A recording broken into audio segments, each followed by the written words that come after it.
Welcome back to my channel TechGetter Official. In today's video, we will learn how to download and install Microsoft VisualC++ Redistributable for all versions.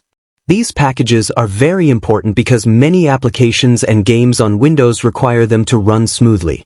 So let's fix that step by step. First, open your preferred browser. Here I'm using Google Chrome. Go to the search bar and type C++ Redistributable Packages for Visual Studio 2025. Then press Enter. From the results, make sure to click on the official Microsoft website. It usually looks like this: https://learn.microsoft.com or microsoft.com.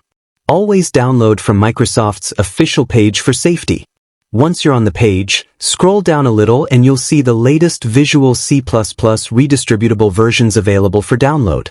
You'll usually find three main options: ARM64 for ARM-based devices, x86 for 32-bit systems, x64 for 64-bit systems. Click on the correct version, and the download will begin. Wait for it to complete.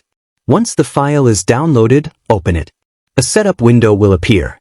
Carefully read the instructions, tick the checkbox to agree with the license terms, and then click Install.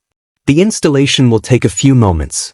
After it's done, you'll see a message saying the setup is successful. Now your VisualC++ Redistributable package is ready to use. And your apps or games that depend on it should work without errors. That's it. Thanks for watching. If you found this tutorial useful, please like, comment, and subscribe for more helpful tech guides.